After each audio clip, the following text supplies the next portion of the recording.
لله إن الحمد لله نحمده ونستعينه ونستغفره ونؤمن به ونتوكل عليه ونعوذ بالله من شرور أنفسنا ومن سيئات أعمالنا من يهده الله فلا مضل له ومن يضلل فلا هادي له وأشهد أن لا إله إلا الله وحده لا شريك له وأشهد أن محمدا عبده ورسوله يا أيها الذين آمنوا اتقوا الله حق تقاته ولا تموتن إلا وأنتم مسلمون يا أيها الناس اتقوا ربكم الذي خلقكم من نفس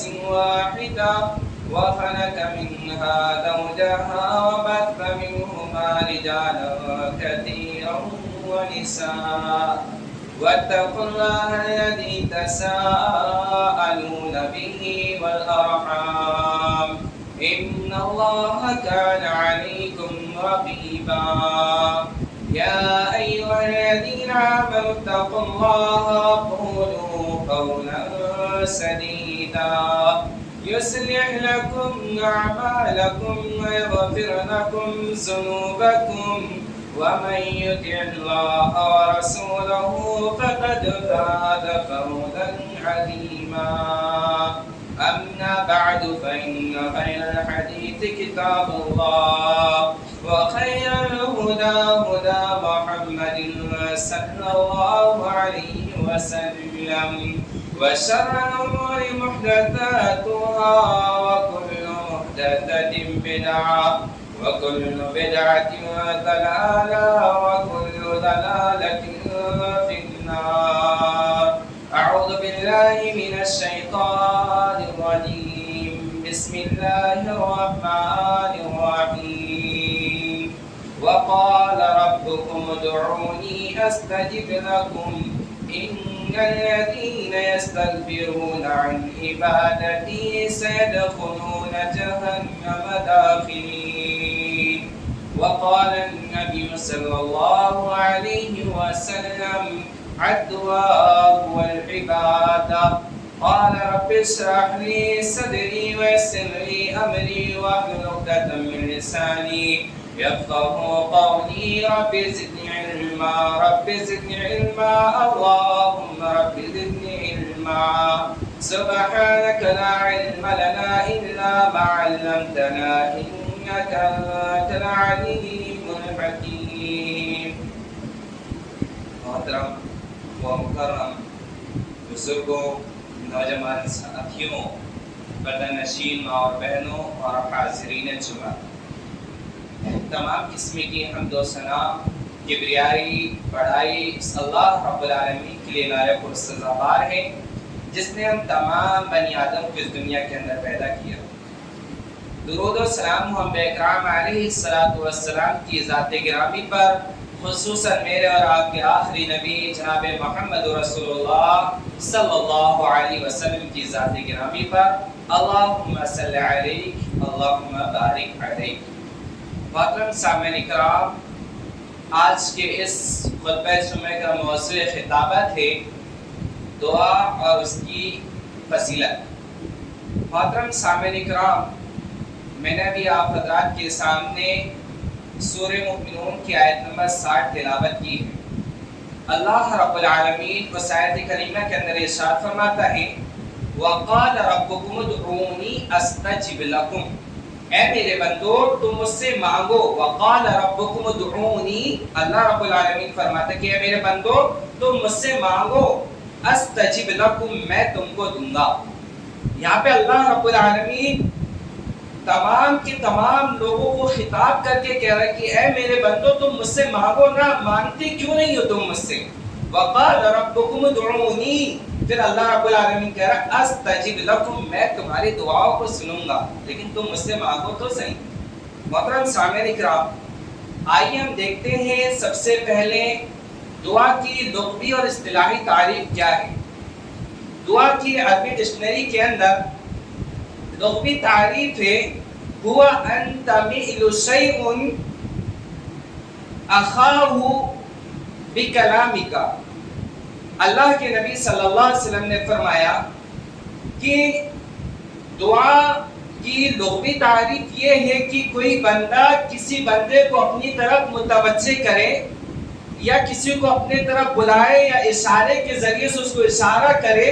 جیسے لغوی تعریف کہتے ہیں کہ کوئی بندہ کسی بندے کو اپنی طرف مخاطب کرے.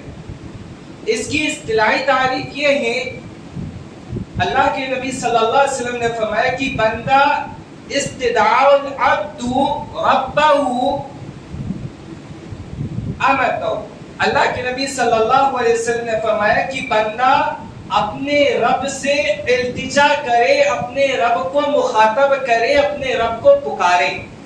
محترم سامعین اکرام، میں نے آپ حضرات کے سامنے خطبہ مسنونہ کے بعد قرآن مجید کی جو آیت تلاوت کی، اس میں اللہ رب العالمین فرماتا ہے وَقَالَ رَبُّكُمُ ادْعُونِي کہ اے میرے بندوں مجھ سے مانگو استجب لکم میں تم کو دوں گا. اب اللہ رب العالمین نے اس آیت کریمہ کے اندر ہمیں مانگنے کا حکم دیا ہے، اور کون انسان مانگے گا جس کو ضرورت ہوگی. اور اللہ رب العالمین نے دوسری آیت کریمہ کے اندر ارشاد فرمایا یا ایھا الناس انتم الفقراء الی اللہ کہ اے دنیا کے مالکوں، اے دنیا کے خزانچیوں، تم تمام کے تمام لوگ فقیر ہو. اللہ رب العالمین نے فرمایا یا ایھا الناس انتم الفقراء الی اللہ کہ لوگوں تم تمام کی تمام لوگ فقیر ہو. اللہ رب العالمین ہوا اغنیاء اور وہی اللہ رب العالمین مالدار ہے. تو اللہ رب العالمین نے اس آیت کریمہ کے اندر قید لگا دی کہ تمام کی تمام لوگ فقیر ہو. تو اب ہمیں کس سے مانگنا چاہیے؟ اللہ رب العالمین سے مانگنا چاہیے. اللہ رب العالمین نے فرمایا وَقَالَ رَبُّكُمُ ادْعُونِي اے میرے بندوں مجھ سے مانگو نا، تم مجھ سے مانگتے کیوں نہیں ہو؟ استجب لکم میں تم کو دوں گا. اور پھر اللہ رب العالمین جب ہم اللہ رب العالمین سے مانگتے نہیں ہیں نا، جب ہم اللہ رب العالمین سے سوال نہیں کرتے ہیں نا، تو پھر اللہ رب العالمین کیا کہہ رہا ہے ان الذین یستکبرون عن عبادتی سیدخلون جہنم داخرین کہ جو لوگ مجھ سے مانتے نہیں ہیں نا، جو مجھ سے اپنی حاجات اور مناجات کو میرے سامنے پیش نہیں کرتے ہیں نا، کیا کروں گا ان الذین یستکبرون عن عبادتی سیدخلون جہنم داخرین ایسے لوگوں کو میں نیچا کر کے چھوٹا کر کے جہنم کے اندر داخل کروں. اللہ اکبر. محترم سامعین اکرام، اس آیت کریمہ کے اندر ہم غور کریں تو ہمارا رب ہم سے کہہ رہا کہ میرے بندوں مجھ سے مانگو نا میں تم کو دوں گا. پہلا تو اللہ رب العالمین اس آیت کریمہ کے اندر ہم سے مطالبہ کر رہا کہ میرے بندوں مانگو. پھر اس کے بعد اللہ رب العالمین بشارت بھی دے رہا کہ استجب لکم میں تمہاری دعاؤں کو سنوں گا. اور پھر اللہ رب العالمین ناراض بھی ہو رہا ہے کہ تم مجھ سے مانگتے نہیں ہونا. ان الذین یستکبرون عن عبادتی سیدخلون جہنم داخرین تو میں تم لوگوں کو عن قریب جہنم کے اندر داخل کر دوں گا. میرے بھائیو ہمارا رب کتنا غفور و رحیم ہے. ہم لوگوں سے مطالبہ کر رہا ہے کہ لوگوں تم مانگو نا، مجھ سے مانگتے کیوں نہیں، میں تم کو دوں گا. اور نہیں مانگ رہے تو میرے بھائیو ہمارا رب ناراض بھی ہو رہا ہے، جہنم کے اندر داخل کروں گا بولا اللہ. اس کی دعا کی اہمیت ہم اس بات سے لگا سکتے کہ اللہ رب العالمین نے جو ہم پر نمازیں فرض کی ہیں نا، اللہ رب العالمین نے نماز کی ابتدا کس چیز سے رکھی ہے؟ سورہ فاتحہ. اور یہ پوری کی پوری سورہ فاتحہ دعا پر مشتمل ہے. اللہ رب العالمین نے سورہ فاتحہ اور اس سے پہلے ہم دیکھا جائے کیا بولتے سے دعائے ثنا اللہم باعد بینی و بین سبحانک اللہم و بحمدک، یہ دونوں کی دونوں ثنا جو اللہ رب العالمین نے نماز کی ابتدا رکھا ہے دعائی سے رکھا میرے کو. اور جب اللہ رب العالمین نے نماز کی انتہا، نماز کا اختتام آخر میں اللہ رب العالمین نے دعائی سے رکھا ہے اللہم انی اعوذ بک من عذاب القبر و اعوذ بک من فتنۃ المسیح الدجال. دعا ہے میرے بھائی. تو اللہ رب العالمین نے نماز کی ابتدا بھی دعا سے رکھی اور نماز کی انتہا بھی اللہ رب العالمین سے دعا سے رکھی. اسی طریقے سے دعا کی اہمیت کے لیے یہی بات کافی ہے کہ اللہ رب العالمین نے جب اپنے کلام کو اس دنیا کے اندر نازل کیا تو اس کی ابتدا بھی اللہ رب العالمین نے دعا ہی سے رکھی ہے. اور وہ کیا ہے؟ سورہ فاتحہ پوری کی پوری دعا پر مشتمل ہے.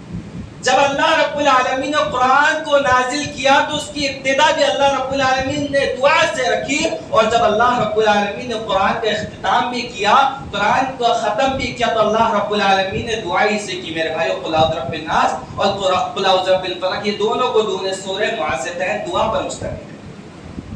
تو معلوم ہوا اللہ رب العالمین نے نماز کی ابتدا دعا سے رکھی، نماز کی انتہا اللہ رب العالمین نے دعا سے رکھی، اللہ رب العالمین نے قرآن کی ابتدا دعا سے کی، اللہ رب العالمین نے قرآن کا اختتام دعا سے کی، تو ہم اندازہ لگا سکتے ہیں کہ اللہ رب العالمین کے نزدیک دعا کی کتنی اہمیت اور کتنی فضیلت ہے۔ لیکن آج ہم لوگ اللہ رب العالمین سے دعا نہیں کرتے، اللہ رب العالمین سے مطالبہ نہیں کرتے، ہم اللہ کے سامنے اپنی حاجات اور مناجات کو پیش نہیں کرتے اللہ رب العالمین کے سامنے۔ اللہ رب العالمین نے فرمایا میرے بھائیوں کہ اگر تم مجھ سے نہیں مانگتے ہو، میں عن قریب تمہیں جہنم کے اندر داخل کروں۔ ہم نے قرآن مجید کی آیت سے دیکھی کہ اللہ رب العالمین نے ہمیں دعا کا حکم دیا ہے۔ آئیے اب حدیث دیکھتے ہیں، مسلم شریف کی حدیث ہے، حدیث نمبر 3372۔ اللہ کے نبی صلی اللہ علیہ وسلم نے فرمایا، راوی حدیث حضرت معاذ بن جبل رضی اللہ عنہ بیان کرتے ہیں، اللہ کے نبی صلی اللہ علیہ وسلم نے فرمایا، وعن جابر رضی اللہ عنہ قال قال رسول اللہ صلی اللہ علیہ وسلم الدعاء والعبادہ۔ اللہ کے نبی صلی اللہ علیہ وسلم نے فرمایا، مسلم شریف کی صحیح حدیث ہے، اللہ کے نبی صلی اللہ علیہ وسلم نے فرمایا الدعاء والعبادہ، دعا ہی عبادت ہے۔ کیا فرمایا اللہ کے نبی صلی اللہ علیہ وسلم نے؟ دعا ہی عبادت ہے۔ میرے بھائیو، دعا اتنی جامع چیز ہے، دعا تمام کی تمام عبادتوں کی روح ہے، تمام کی تمام عبادتوں کا مغز ہے، تمام کی تمام عبادتوں کی جان اگر کوئی چیز ہے تو وہ دعا ہے میرے بھائیو، کیونکہ اللہ کے نبی صلی اللہ علیہ وسلم نے فرمایا الدعاء هو العبادہ، دعا ہی عبادت ہے۔ جیسے کہ ایک اور مشہور حدیث اللہ کے نبی صلی اللہ علیہ وسلم نے فرمایا الحج یوم العرفہ، عرفہ میں حاضر ہونا ہی حج ہے۔ کیوں؟ اس میں بھی تو دوسرے مقامات ہیں نا، مقام مزدلفہ ہے اور مقام مینا ہے، تمام کے تمام ارکان ادا کرنے ہوتے ہیں یا نہیں ہوتے، لیکن اللہ کے نبی صلی اللہ علیہ وسلم نے فرمایا الحج یوم العرفہ، مقام عرفات میں حاضری ہی حج ہے۔ اگر ہم مقام عرفات پہ اگر ہم حاضر نہیں ہوتے تو ہمارا حج مکمل نہیں ہونے والا۔ اسی طریقے سے اللہ کے نبی صلی اللہ علیہ وسلم نے فرمایا الدعاء هو العبادہ، کی دعا یہ عبادت ہے میرے بھائی۔ لیکن ہم دعا کو عبادت نہیں سمجھتے، دعا کو ہم عبادت نہیں سمجھتے میرے بھائیو۔ آئیے ہم دوسری حدیث دیکھتے ہیں، اللہ کے نبی صلی اللہ علیہ وسلم نے فرمایا افضل العبادت الدعاء، اللہ کے نزدیک سب سے افضل عبادت، اللہ کے نزدیک سب سے بہتر عبادت اگر کوئی ہے تو وہ دعا ہے میرے بھائی۔ لیکن آج ہم دعا اللہ رب العالمین سے نہیں کرتے، ہم اپنی حاجات و مناجات کو اللہ کے سامنے پیش نہیں کرتے، ہم اللہ کے سامنے روتے نہیں، ہم اللہ کے سامنے گڑ گڑاتے نہیں ہیں۔ اللہ کے نبی صلی اللہ علیہ وسلم نے فرمایا افضل العبادت الدعاء، سب سے افضل عبادت دعا ہے۔ ایک آیت کریمہ اور دو حدیث سے معلوم ہوا کہ اللہ رب العالمین کے نزدیک دعا کی کتنی اہمیت ہے میرے بھائیوں۔ آئیے ہم دیکھتے ہیں، اب اگر جو انسان دعا نہیں کرتا نا، اللہ کے سامنے اپنی حاجات و مناجات کو پیش نہیں کرتا نا، تو اللہ رب العالمین اس پر غضبناک ہوتا ہے، غصہ ہوتا ہے میرے بھائی۔ حدیث دیکھتے ہیں، اللہ کے نبی صلی اللہ علیہ وسلم بیان فرماتے ہیں، راوی حدیث حضرت ابو ہریرہ رضی اللہ عنہ بیان کرتے ہیں، حدیث نمبر 3372۔ اللہ کے نبی صلی اللہ علیہ وسلم نے فرمایا وعن ابی ہریرہ رضی اللہ عنہ قال قال رسول اللہ صلی اللہ علیہ وسلم من لم يسأل اللہ یغضب علیہ۔ اللہ کے نبی صلی اللہ علیہ وسلم نے فرمایا، راوی حضرت ابو ہریرہ رضی اللہ عنہ بیان کرتے ہیں کہ اللہ کے نبی صلی اللہ علیہ وسلم نے فرمایا من لم يسأل اللہ، جو لوگ اللہ سے سوال نہیں کرتے ہیں، جو اللہ سے مانگتے نہیں ہیں، یغضب علیہ، اللہ رب العالمین اس پر غصہ ہوتا ہے، اللہ رب العالمین اس پر ناراض ہوتا ہے، اللہ رب العالمین اس پر غضبناک ہوتا ہے، خوفناک ہوتا ہے اللہ رب العالمین۔ میرے بھائیو بتائیے، دنیا کے اندر کوئی مالدار آدمی ایسا ہے جس کے پاس کوئی ہم سے کہے کہ مانگو میں تم کو دوں گا؟ اگر ہم کسی کے پاس مانگنے کے لیے چلے جائیں تو وہ غصہ ہوتا ہے کہ میرے سامنے کیوں آ گیا مانگنے کے لیے. لیکن ہمارا رب، ہمارا خالق اتنا غفور اور رحیم ہے کہ ہمیں نہ مانگ رہے تو وہ ہمارے اوپر غضبناک ہو رہا ہے، وہ ہم سے غصہ ہو رہا ہے صرف اس بنیاد پر کہ ہم اس سے مانگتے نہیں ہیں. دنیا کے خزانچی کے پاس چلے جائے، دنیا کے کسی بڑے عہدے والے کے پاس چلے جائے تو وہ غصہ ہوتا ہے، لیکن ہمارا رب ہم سے مطالبہ کر رہا ہے کہ میرے بندو مانگو نا، مجھ سے مانگتے کیوں نہیں ہو؟ استجب لکم، میں تم کو دوں گا. اور نہیں مانگتے تو پھر اللہ رب العالمین ہم پر غضبناک بھی ہو رہا، غصہ بھی ہو رہا ہے. محترم سامعین اکرام، اللہ رب العالمین نہیں مانگتے نا تو اللہ رب العالمین غضبناک ہوتا ہے، غصہ ہوتا ہے. ہم نے حدیث دیکھے. ایک دوسری حدیث دیکھیے کہ اللہ کے نبی صلی اللہ علیہ وسلم نے فرمایا اللہ رب العالمین کے نزدیک کوئی ایسی افضل عبادت نہیں ہے. اللہ کے نزدیک سب سے افضل عبادت کیا فرمائی؟ راوی حدیث حضرت ابو ہریرہ رضی اللہ عنہ وعن ابی ہریرہ رضی اللہ عنہ قال قال رسول اللہ صلی اللہ علیہ وسلم، اللہ کے نبی صلی اللہ علیہ وسلم نے فرمایا کہ جو انسان اللہ رب العالمین سے من لم يسأل اللہ یغضب علیہ، یہ وہ حدیث ہے کہ اللہ کے نبی صلی اللہ علیہ وسلم نے فرمایا جو مجھ سے مانگتے نہیں میں اس پر غضبناک ہوتا ہوں. دوسری حدیث اللہ کے نبی صلی اللہ علیہ وسلم نے فرمایا اکرم علی اللہ تعالی، اللہ کے نزدیک افضل الاعمال اکرم علی اللہ تعالی الدعاء. اللہ کے نبی صلی اللہ علیہ وسلم نے فرمایا اللہ کے نزدیک سب سے افضل چیز، اللہ کے نزدیک سب سے بہتر چیز اگر کوئی ہے تو وہ دعا، وہ دعا ہے میرے بھائیوں. لیکن آج ہم اللہ رب العالمین سے دعا نہیں مانگتے. محترم سامعین اکرام، فرعون کی بیوی حضرت آسیہ یہ بہت ہی مباحدہ تھی، توحید پرست تھی، لیکن ان کی کسی بھی عبادت کا ذکر، اور بھی تو عبادت کیا کرتی تھی لیکن ان کی کوئی بھی عبادت کا ذکر اللہ رب العالمین نے قرآن میں نہیں کیا، لیکن ان کا ایک ذکر دعا اللہ کے نبی اللہ رب العالمین نے قرآن مجید کے اندر ذکر کیا ہے. کیا ہے؟ حضرت عائشہ اللہ رب العالمین سے دعا کر رہی ہے. کیا دعا کر رہی ہے؟ اللہ کے نبی صلی اللہ علیہ وسلم نے اللہ رب العالمین فرماتا ہے اذ قالت رب ابنی لی عندک بیتا فی الجنہ. کیا سوال کر رہی ہے اللہ رب العالمین سے؟ اے اللہ رب العالمین تو مجھے اس ظالم بادشاہ سے نجات دینا اور اپنے پاس جنت پہ گھر تعمیر کرنا، اپنے پاس جنت پہ گھر بنانا. اس قالت رب ابنی لی عندک بیتا فی الجنہ، اے اللہ مجھے ظالم بادشاہ سے نجات دینا اور اپنے پاس جنت پہ گھر تعمیر کرنا. اللہ کے نبی صلی اللہ علیہ وسلم کہتے ہیں اور عن نبی صلی اللہ علیہ وسلم بیتہ، جب اللہ کے نبی صلی اللہ علیہ وسلم کو معراج کرائی گئی تو اللہ کے نبی صلی اللہ علیہ وسلم فرماتے ہیں کہ میں نے حضرت عائشہ کے گھر کو جنت کے اندر دیکھ کر کے آیا. میرے بھائیو دعا کی کتنی اہمیت ہے، دعا کی کتنی فضیلت ہے، لیکن آج ہم لوگ دعا اللہ رب العالمین سے نہیں مانگتے. میرے بھائیو دعا ایک ایسی عبادت ہے کہ آج ہم اس کو عبادت نہیں سمجھتے، اور اگر ہم عبادت سمجھتے بھی ہیں، اگر ہم دعا کرتے بھی ہیں تو ایسی جگہ کرتے ہیں جہاں کوئی حدیث کا حوالہ نہیں ملتا، جہاں کوئی دلیل نہیں ملتی. آج ہم نے ان حدیث کو جو حدیث اللہ کے نبی صلی اللہ علیہ وسلم نے صحیح حدیثوں کے اندر قرار دیا ہے کہ اس وقت دعا کی جائے گی، اس وقت دعا نہیں کی جاتی. اللہ کے نبی صلی اللہ علیہ وسلم نے پوری کی پوری ڈیفینیشن بیان کی ہے کہ کن کن لوگوں کی دعا قبول ہوتی ہے، کن لوگوں کی دعا قبول نہیں ہوتی، کب دعا کرنا چاہیے، دعا کے آداب کیا ہے، دعا کی خصوصیات کیا، تمام کے تمام انشاءاللہ بھی آئندہ آگے باتیں آئیں گی. محترم سامعین اکرام، اللہ رب العالمین دعا نہ کرنے والے پر نہ دعا کرنے کی وجہ سے مصیبت جو آتی ہے نا، اللہ رب العالمین ان مصیبتوں کو دور کر دیتا ہے.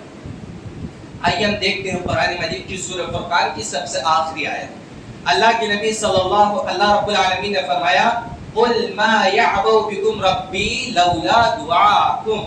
اے نبی ان لوگوں سے فرما دیجئے، اے نبی صلی اللہ علیہ وسلم ان لوگوں سے کہہ دیجئے قل ما یعبؤ بکم ربی لولا دعاکم، اگر ان کی دعا نہ ہوتی نا تو تمہارا رب ان کا کچھ بھی خیال نہیں کرتا. تو معلوم ہوا ہماری دعا ہی کی بدولت سے اللہ رب العالمین نے ہمیں صحت و عافیت کے ساتھ رکھا ہے. اللہ رب العالمین العالمین نے ہمیں آنے والی مصیبتوں سے بچا رکھا ہے. اور جو انسان اگر مصیبت میں ہے نا تو وہ دعا کرے, اللہ رب العالمین اس کی دعا کو دور کر, اس کی پریشانیوں کو دور کر دے گا. اور جو جس کے اوپر پریشانیاں نہیں آئی ہیں نا تو اسے بھی دعا کرتے رہنا چاہیے. اللہ رب العالمین نے فرمایا قل ما یعبو بکم ربی لولا دعاءکم, اے لوگوں اگر تمہاری دعا نہ ہوتی نا تو تمہارا رب تمہارا کچھ بھی خیال نہیں کرتا. محترم سامعین اکرام, اللہ کے نبی صلی اللہ علیہ وسلم مقام بدر میں جب کفار کے لشکر کو دیکھا تو اللہ کے نبی صلی اللہ علیہ وسلم سجدہ ریز ہو گئے اور اللہ رب العالمین سے دعا کی, اللہ اگر یہ 360 کی جماعت تباہ ہو گئی تو دنیا کے اندر تیرا نام لینے والا کوئی نہیں ہوگا. اللہ اس قوم کی ان جماعت کے اللہ رب العالمین حفاظت فرما. تو اللہ رب العالمین نے اس وقت بھی دعا کو قبول کیا. میرے بھائیو, تو معلوم ہوا دعا ایک ایسی چیز ہے کہ ہمارے اوپر آنے والی پریشانیوں کو دور کر دیتی ہے. اللہ رب العالمین نے فرمایا اگر تمہاری دعا نہ ہوتی نا تو میں تمہارا کچھ بھی خیال نہیں کرتا. محترم سامعین اکرام, آئیے ہم دیکھتے ہیں کہ دعا کی اللہ رب العالمین کے نزدیک کتنی اہمیت ہے, کتنی فضیلت ہے. یہ دعا ایک ایسی عبادت ہے جو ہر ناممکن چیز کو بھی ممکن کر کے دکھا دیتی ہے. ہاں میرے بھائیو, یہ دعا ایک ایسی عبادت ہے جو ہر ناممکن چیز کو بھی ممکن بنا دیتی ہے. آپ نے حضرت زکریا علیہ السلام کا ذکر تو سنا ہوگا. حضرت زکریا علیہ السلام یہ حضرت مریم علیہ السلام کے خالو تھے. حضرت مریم علیہ السلام کے حجرے میں کھانا وغیرہ پہنچانا, ان کی تمام اخراجات کی چیزوں کو پہنچانا, کھانے کو پہنچانا اور ان کی دیکھ بھال کرنا حضرت زکریا علیہ السلام کے ذمے میں تھی. ایک دن حضرت زکریا علیہ السلام گئے اور حضرت مریم علیہ السلام کے حجرے پر دیکھتے ہیں کہ بنا موسم کا پھل حضرت مریم علیہ السلام کھا رہی ہیں. حضرت زکریا علیہ السلام پوچھتے ہیں مریم یہ پھل کہاں سے آیا تیرے پاس؟ یہ بنا موسم کا پھل بنا موسم میں تیرے پاس کہاں سے آیا؟ یہاں پر تو کوئی آتا بھی نہیں, کون لا کر کے دے گا اور لا کر بھی کیسے دے گا؟ یہ تو ملتا ہی نہیں ہے. گرمی کا پھل سردی میں کیسے ملے گا اور سردی کا پھل گرمی میں کیسے ملے گا؟ تو حضرت مریم علیہ السلام ذکر کرتی ہے, حضرت زکریا علیہ السلام کہتی ہے ہوا من عند اللہ, یہ میرے رب کے جانب سے ہے. حضرت زکریا علیہ السلام نے دیکھا کہ جو اللہ بنا موسم کا پھل بنا موسم میں کھلا سکتا ہے تو کیا وہ اللہ مجھے اولاد نہیں دے سکتا؟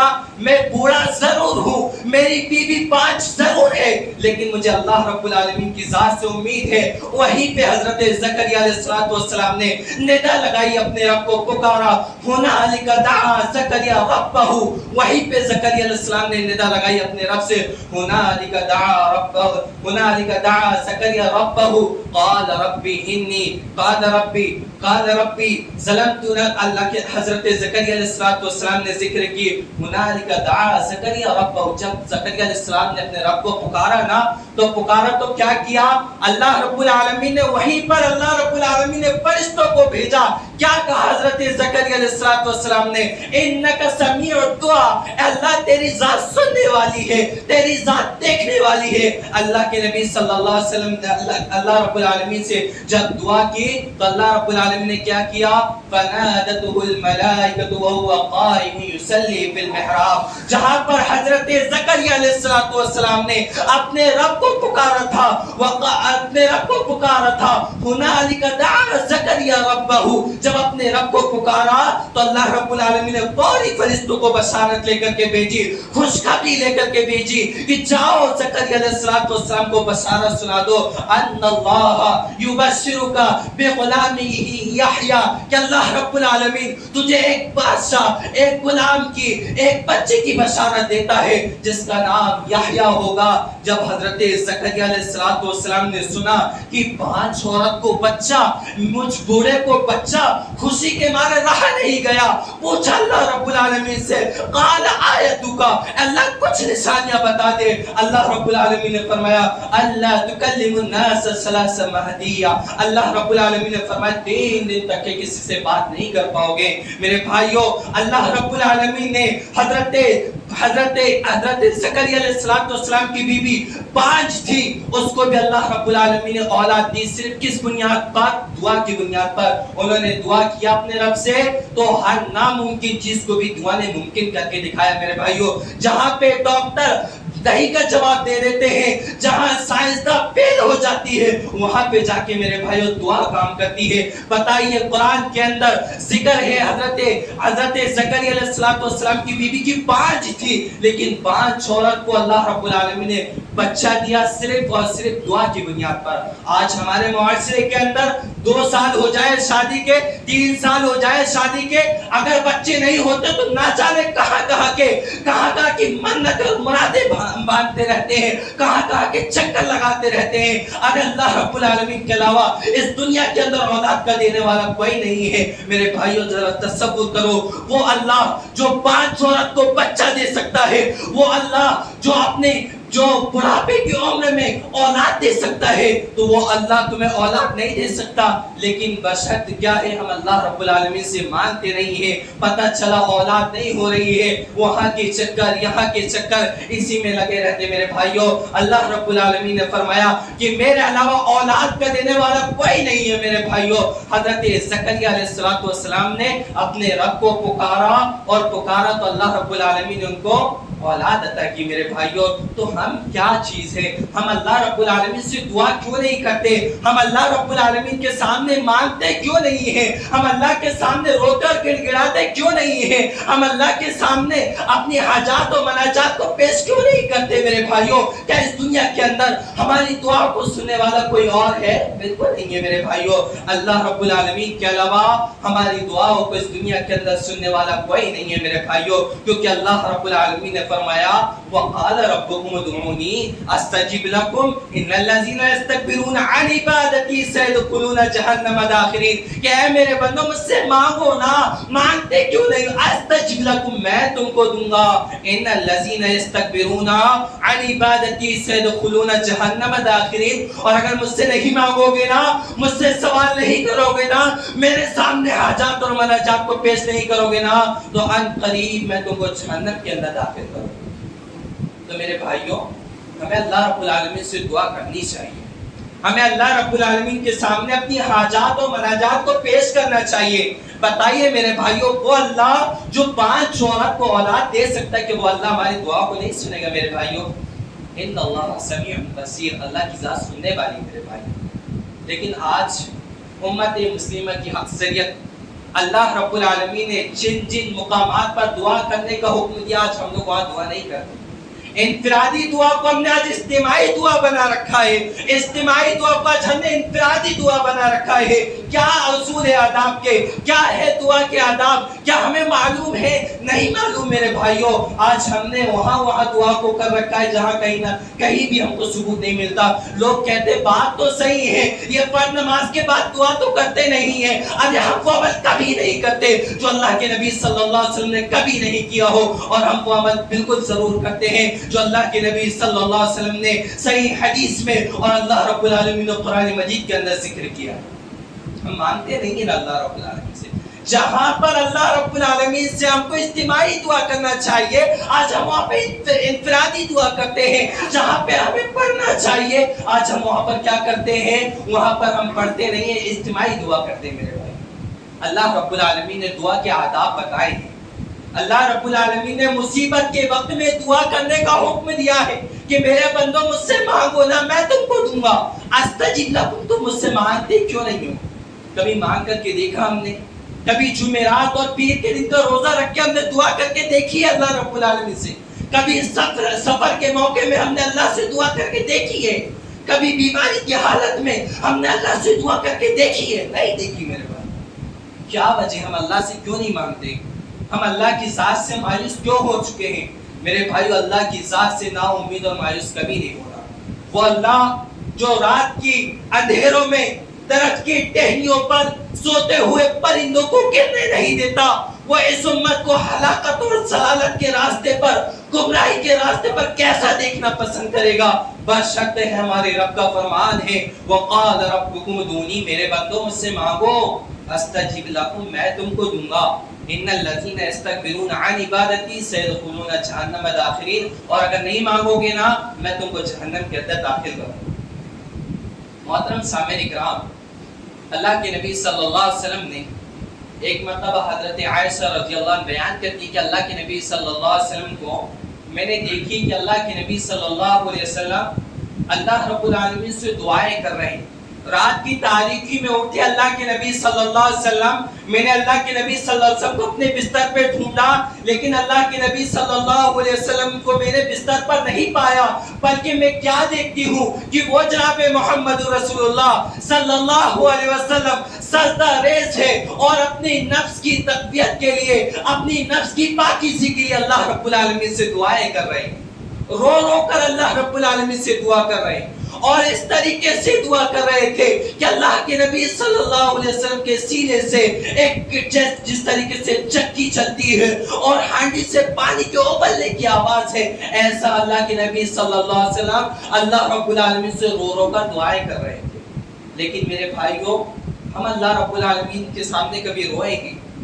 آج ہمارے اوپر کوئی مصیبتیں آ جائے، آج ہمارے اوپر کوئی ٹینشن آ جائے، آج ہمارے اوپر کوئی پریشانی آ جائے تو ہم دنیا بھر کے روتے ہوئے پھرتے ہیں، کبھی ہم کو توفیق نہیں ہوتی کہ ہم جائیں ایک بار 2 رکعت اللہ رب العالمین کی بارگاہ میں ادا کر کے ایک بار اس رب سے سجدے میں جا کر کے مانگ کر تو دیکھیں، لیکن کبھی ہمیں توفیق نہیں ہوتی۔ ہم پریشان ضرور ہیں، ہم ذلیل ضرور ہیں، ہم مشکلات میں ضرور ہیں، لیکن کبھی ہمیں توفیق نہیں ہوتی کہ ہم اپنے ہاتھوں کو اٹھا کر ایک بار اس وحدہ لا شریک کے سامنے پیش کر دیں جو آپ سے کہتا ہے کہ میرے بندوں مجھ سے مانگو، میں گارنٹی لیتا ہوں تمہاری دعاؤں کو قبول کرنے کا۔ لیکن ہم اپنی مصیبتوں کا رونا دوسروں کے سامنے روتے پھرتے ہیں، ہم اپنی پریشانیوں کو رونا دوسروں کے سامنے روتے ہوئے پھرتے ہیں، کبھی ہمیں توفیق نہیں ہوتی کہ ہم اپنے رب کی بارگاہ میں آ کر کے سجدہ ریز ہو کر کے کبھی دعا مانگ کر کے تو دیکھیں۔ ایک مرتبہ حضرت عائشہ صدیقہ رضی اللہ تعالی عنہ رات کی تاریکی میں اٹھ کر کے رو رہی اور روتی ہیں تو اللہ کے نبی صلی اللہ علیہ وسلم اٹھتے ہیں اور کہتے ہیں عائشہ ما یبکی کا، اے عائشہ تجھے کس چیز پر رونے پر یہ مجبور کیا؟ عائشہ پتہ تجھے کس چیز پر رونے پر مجبور کیا؟ کیا کہتی حضرت عائشہ صدیقہ رضی اللہ عنہ، اے اللہ کے نبی صلی اللہ علیہ وسلم میں اس لیے رو رہی ہوں کہ آج مجھے جہنم یاد آ گئی۔ کس لیے رو رہی ہیں؟ مجھے جہنم یاد آ گئی اس لیے میں رو رہی ہوں۔ اے اللہ کے نبی صلی اللہ علیہ وسلم میں نے سنا ہے کل قیامت کے دن آپ اپنی امت کے بارے میں دعائیں کریں گے، آپ اپنی امت کے بارے میں سفارش کریں گے، آپ اپنی خاندان والوں کو یاد کریں گے، کیا آپ اس وقت مجھے بھی یاد کریں گے؟ تو اللہ کے نبی صلی اللہ علیہ وسلم نے فرمایا اے عائشہ کل قیامت کے دن تین مناظر ایسے خوفناک ہوں گے، یہ اتنے بھیانک مناظر ہوں گے کہ عائشہ اس وقت کوئی کسی کو یاد نہیں کرے گا، حتیٰ کہ میں بھی تجھے یاد نہیں کروں گا۔ اے عائشہ ابھی ہی اللہ رب العالمین سے رو رو کر گڑ گڑا کر اپنے گناہوں کی معافی منگوا لینا، اپنے رو رو کر اپنے گناہوں کی بخشش کروا لینا، میں کل تیرے کوئی کام نہیں آؤں گا۔ میرے بھائیوں، وہ نبی اپنی سب سے چہیتی بیوی حضرت عائشہ صدیقہ رضی اللہ تعالی عنہ کو کہتے ہیں کہ عائشہ کل قیامت کے دن کوئی کسی کو یاد نہیں کرے گا، حتیٰ کہ میں بھی تجھے یاد نہیں کروں گا، اسی لیے تو اپنے آپ کی مغفرت دنیا کے اندر کرا لے۔ محمد صلی اللہ علیہ وسلم کل تمہاری بخشش نہیں کروا پائے۔ میرے بھائیوں، اللہ کے نبی صلی اللہ علیہ وسلم نے وہ 3 مقامات کون سے بیان فرمائے کہ جہاں کوئی کسی کو یاد نہیں کرے گا، حتیٰ کہ میں بھی تجھے یاد نہیں کروں گا۔ فرمایا اللہ کے نبی نے عائشہ ایک وقت وہ ہوگا جب کوئی کسی کو یاد نہیں کرے گا، حتیٰ کہ میں بھی تجھے یاد نہیں کروں گا۔ اس میں سے ایک وقت وہ ہوگا جب انسان کے نام اعمال اس کے ہاتھ پہ دیے جائیں گے۔ جب اس کے نام اعمال اس کے سامنے کھولے جائیں گے تب اس وقت کوئی کسی کو یاد نہیں کرے گا، حتیٰ کہ عائشہ میں بھی تجھے یاد نہیں کروں گا۔ جب انسان کے نام اعمال اس کے سامنے رکھے جائیں گے، اس کے گناہوں کا انبار ہوگا، اس کی نافرمانیوں کا انبار ہوگا۔ عائشہ اس نے دنیا کے اندر اپنے گناہوں کی بخشش نہیں کرائی ہوگی، جب اس کے نام اعمال اس کے سامنے رکھا جائے گا نا تو کوئی کسی کو یاد نہیں کرے گا، کیونکہ وہ پچھتائے گا، وہ ہلاکت اور رسوائی کا محسوس کرے گا کہ کاش میں دنیا کے اندر اپنے رب کی بارگاہ میں رو کر گڑ گڑا کر اپنے گناہوں کی بخشش کروا لیا ہوتا، اپنے رب سے اپنی حاجات کو، اپنی مناجات کو پیش کر کے اللہ رب العالمین سے اپنی مغفرت کرا لیا ہوتا، اپنے گناہوں کو دھو دیا ہوتا۔ اللہ کے نبی صلی اللہ علیہ وسلم نے فرمایا ایسا جب لوگوں کے نام اعمال اس کے سامنے رکھے جائیں گے نا کوئی کسی کو یاد نہیں کرے گا، حتیٰ کہ میں بھی تجھے یاد نہیں کروں گا۔ دوسرا مقام ایسا وہ ہوگا جس وقت کوئی کسی کو یاد نہیں کرے گا، حتیٰ کہ میں بھی تجھے یاد نہیں کروں گا۔ دوسرا وقت وہ ہوگا جب انسان کے نام اعمال اس کے ہاتھ پہ دیے جائیں گے۔ ہم نے قرآن مجید کے اندر تو سنا ہے نا، جس کے نام اعمال اس کے سیدھے ہاتھ پہ دیا جائے گا کیا ہوگا؟ اولئک هم المفلحون، اولئک هم الفائزون، کامیاب ہو جائے گا وہ انسان۔ کیوں کامیاب ہوگا؟ کیونکہ اس نے دنیا کے اندر اپنی حاجات کو، اپنی مناجات کو، اپنے گناہوں کی بخشش اللہ رب العالمین سے کرائی تھی، اس لیے اس کے نام اعمال اس کے سیدھے ہاتھ پہ دیا جائے گا اور اولئک هم المفلحون، وہ انسان کامیاب ہو جائے گا۔ ایسا اور جس نے اپنی دنیا کے اندر بخشش نہیں کرائی ہوگی، جس نے اپنی اللہ رب العالمین کے سامنے رو کر اپنے گناہوں کی بخشش نہیں کروائی ہوگی نا، کل قیامت کے دن اس کے نام اعمال اس کے پیٹھ کے پیچھے سے اس کے بائیں ہاتھ پہ دیا جائے گا۔ کیا ہوگا؟ اولئک هم الخاسرون، خسارہ اٹھانے والے میں سے ہوگا وہ انسان۔ ایسا اس وقت بھی کوئی کسی کو یاد نہیں کرے گا، حتیٰ کہ میں بھی تجھے یاد نہیں کروں گا۔ تیسرا وقت ایسا وہ ہوگا جب انسان پل صراط سے گزرے گا نا تو اس وقت بھی کوئی کسی کو یاد نہیں کرے گا، حتیٰ کہ عائشہ میں تو تجھے بھی یاد نہیں کروں گا۔ اسی لیے میرے بھائیوں، اللہ کے نبی صلی اللہ علیہ وسلم حضرت عائشہ کو بار بار کہہ رہے تھے عائشہ کوئی کسی کو یاد نہیں کرے گا، حتیٰ کہ میں بھی تجھے یاد نہیں کروں گا۔ کس بنیاد پر؟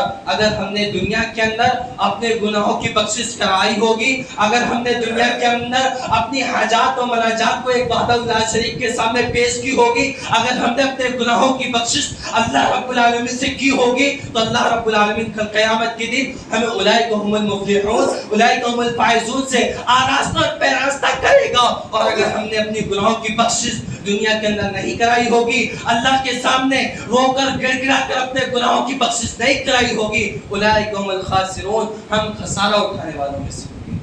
میرے بھائیوں، دعا کی ایک آخری بات بیان کر کے آپ کو سامنے ختم کرتا ہوں۔ دعا کی اتنی اہمیت اللہ رب العالمین کے سامنے کہ جہاں سائنسداں فیل ہو جاتی ہے، جہاں ڈاکٹر جواب نہیں دے دیتے ہیں، وہاں پر میرے بھائیوں دعا ہر ناممکن چیز کو ممکن کر کے دکھاتی ہے۔ ہم نے حضرت یونس علیہ السلام کا ذکر سنا ہوگا، انہوں نے اپنی قوم والوں کو کہا کہ تم پر 3 دن کے بعد اللہ رب العالمین کا عذاب آ جائے گا۔ بنا اجازت کے اللہ رب العالمین کا حکم نہیں تھا، اپنی قوم کو کہا کہ 3 دن پر تمہارے اوپر اللہ کا عذاب آئے گا، لیکن اللہ کا عذاب نہیں آیا میرے بھائیوں۔ تو غصے کے مارے اب بستی چھوڑ کر نکل گئے، اور جب نکلے تو ایک کشتی پر سوار ہوئے، اور سوار ہو کر اللہ رب العالمین کی نافرمانی کی تھی، اپنے جان پر ظلم کیا تھا، تو اللہ رب العالمین نے کیا کیا؟ مچھلی کا لقمہ اجل بنا دیا۔ اور میرے بھائیوں ہمیں معلوم ہے، ہم سائنسداں کہتی ہے، ادیبہ کہتے ہیں، مچھلی کے پیٹ کی گرمی اتنی خطرناک ہوتی ہے کہ اگر اس کے اندر لوہا بھی چلا جائے نا تو وہ بھی پگھل جائے گا، اتنی خطرناک گرمی ہوتی مچھلی کے پیٹ کے اندر۔ لیکن اللہ رب العالمین نے حضرت یونس علیہ السلام کو مچھلی کے پیٹ کے اندر بنا آکسیجن کے رکھا یا نہیں رکھا؟ آج دنیا کے اندر کوئی بیمار ہو جائے اس کو وینٹیلیٹر میں رکھا جاتا ہے، اسے آکسیجن کی ضرورت ہوتی ہے، ڈاکٹر بولتے ہیں اسے سانس لینے میں پرابلم ہے، آکسیجن کی ضرورت ہے، لیکن اتنی خطرناک گرمی کے اندر جہاں سانس لینے کا کوئی موقع نہیں، وہاں پر حضرت یونس علیہ السلام نے اپنے رب کو پکارا، لا الہ الا انت سبحانک انی کنت من الظالمین، اللہ تیری ذات پاک ہے، تیرے علاوہ کوئی معبود برحق نہیں، اللہ میں نے اپنی جان پر ظلم کیا ہے۔ اللہ رب العالمین نے مچھلی کے پیٹ کے اندر میرے بھائیوں قرآن کے اندر تین تاریخوں کا ذکر ہے. رات کی تاریکی, مچھلی کے پیٹ کے اندر کی تاریکی, سمندر کی تاریکی. ایسی تاریکیوں کے اندر حضرت یونس علیہ السلام نے اپنے رب کو پکارا اور رب نے ان کی دعا کو سنا اور ان کو مچھلی کے پیٹ سے باہر نکالا. نہیں نکالا ہمیں معلوم ہے نا. یہ دعا ہی کا اثر ہے کہ یہ دعا ایک ایسی چیز ہے میرے بھائیوں جو ہر ناممکن چیز کو بھی ممکن کر دیتا ہے. اللہ رب العالمین نے حضرت زکریا علیہ السلام کی بیوی کو بچہ دیا تو اس کا بھی ذکر اللہ رب العالمین نے قرآن مجید کے اندر کہا کہ یہ بانٹ تھی. اس کے بعد کیا کہا اللہ رب العالمین نے فاستجبنا له ووهبنا له واصلحنا له زوجا کہ ہم نے زکریا کی بیوی کو درست کر دیا اور ہم نے اسے اولاد دیا جس کا نام یحییٰ علیہ السلام تھا. وہ بھی نبی بنے آگے چل کر. میرے بھائیوں ہم نے دیکھا کہ دعا ایک ایسی چیز ہے جو ہر ناممکن چیز کو بھی ممکن کر کے دکھا دیتی ہے میرے بھائیوں. تو ہمارا رب ہم سے کہتا ہے اے میرے بندو وقال ربکم ادعونی, تم مجھ سے مانگو نا استجب لکم, میں تم کو دوں گا. ان الذین یستکبرون عن عبادتی سیدخلون جہنم داخرین. اے میرے بندو اگر تم مجھ سے نہیں مانگو گے نا تو میں تم کو جہنم کے اندر داخل کر دوں گا. میرے بھائیوں ہمارا رب کتنا غفور و رحیم ہے. ہمیں تو سب سے پہلے اس آیت کریمہ کے اندر کیا کہہ رہا ہے, بشارت دے رہا اللہ کہ میرے بندو مانگو, میں تمہاری بشارت دیتا ہوں دعا کی قبولیت کا. اور پھر کیا کہہ رہا اللہ رب العالمین, غضبناک بھی ہو رہا ہے, غصہ بھی ہو رہا ہے. تو ہمیں معلوم ہونا چاہیے کہ ہمارا رب ہم سے کتنی محبت کرتا ہے اور کتنا ہم سے کہتا ہے کہ میرے بندو مجھ سے مانگو میں تم کو دوں گا. میرے بھائیوں ہمیں ضرورت ہے اللہ رب العالمین کے سامنے اپنی حاجات کو, اپنی مناجات کو, اپنی مشکلات کو صرف ایک اللہ کے سامنے پیش کریں کیونکہ وہی مشکلوں کا دور کرنے والا ہے, وہی دعاؤں کا سننے والا ہے, وہی مشکل میں وہی حاجت روا, وہی مشکل گسا, اولاد کا دینے والا, بگڑی بنانے والا اگر کوئی ذات ہے تو اللہ رب العالمین کی ذات ہے. میرے بھائیوں ہم سمجھتے ہیں کہ اللہ رب العالمین ہماری دعا کو نہیں سنتا. میرے بھائیوں ضرور بے ضرور ہمارا رب سنتا ہے. حضرت عائشہ صدیقہ رضی اللہ عنہ بیان کرتی ہے کہ ایک مرتبہ حضرت خولہ سورہ طلاق کے اندر ہے کہ حضرت خولہ اللہ کے نبی صلی اللہ علیہ وسلم کے پاس آئی اور کہتی ہے اپنے شوہر کے بارے میں شکایت کر رہی تھی. کیا شکایت کر رہی تھی کہ میرے شوہر نے مجھے ایسا کہتے کہ تیری پیٹھ میری ماں کی پیٹھ کی طرح. زمانہ جاہلیت میں اس کو طلاق سمجھا جاتا تھا, زہار سمجھا جاتا تھا. آئی اللہ کے نبی صلی اللہ علیہ وسلم کے پاس شکایت کر رہی اپنے شوہر کے بارے میں, جھگڑ رہی اپنے شوہر کے بارے میں, لیکن اللہ رب العالمین کے کوئی وحی نازل نہیں کی تھی. حضرت عائشہ کہتی ہے کہ اللہ کے نبی صلی اللہ علیہ وسلم سے وہ دیوار کے اس طرف بات کر رہی تھی اور میں دیوار کے اس طرف کھڑی ہوئی تھی, لیکن میں نے ان کی باتوں کو نہیں سنا اور اللہ رب العالمین نے اللہ کے نبی کی حضرت خولہ کی بات کو سنی اور زہار کا حکم دنیا کے اندر نازل فرمایا. تو بتائیے میرے بھائی, حضرت عائشہ کہتی ہے کہ میں دیوار کے اس طرف تھی, میں نے اس بات کو نہیں سن سکی, لیکن اللہ رب العالمین کی باتوں کو سن کر قرآن کے اندر زہار کا حکم نازل فرما دیا. تو ہم اس سے اندازہ لگا سکتے ہیں کہ ہمارا رب کتنا سمیع ہے, کتنا سننے والا ہے, کتنا حکیم ہے, کتنی حکمت کرنے والا ہے, کتنا غفور و رحیم اپنے بندوں کو معاف کرنے والا ہے. گناہ ہوئے, نبیوں نے اپنی جانوں پر ظلم کی, اللہ سے دعا کہ اللہ نے دعا قبول کی. تو میرے بھائیوں ہمیں بھی ضرورت ہے اللہ سے رو کر گڑ گڑا کر دعا اور حاجات و مناجات پیش کرنے کی. آخر میں اللہ رب العالمین سے دعا ہے کہ اللہ رب العالمین ہمیں تیرے سامنے اپنی حاجات کو, اپنی مناجات کو, اپنی مشکلات کو اللہ صرف اور صرف تیرے سامنے پیش کرنے والا بنا. اللہ رب العالمین ہمیں تجھ سے مانگنے والا بنا. اللہ رب العالمین ہم گناہگار ہیں, ہمارے گناہوں کو معاف فرما. اللہ ہم خطاکار ہیں, ہمارے خطاؤں کو معاف فرما. اللہ ہم پریشان ہیں, ہماری پریشانیوں کو دور فرما. اللہ جو بیمار ہیں ان کو شفائے کاملہ عاجلہ عطا فرما. اللہ جو اس دنیا سے چلے گا ان کو جنت الفردوس میں اعلیٰ سے اعلیٰ مقام عطا فرما. اللہ میں جب تک اس دنیا کے اندر دین و ایمان پر خاتمہ ایمان بالخیر پر ہو, ایمان کی خوبصورت کیفیت پر ہو, زبان پر ہمارے کلمہ توحید لا الہ الا اللہ, آمین وآخر دعوانا الحمدللہ رب العالمین.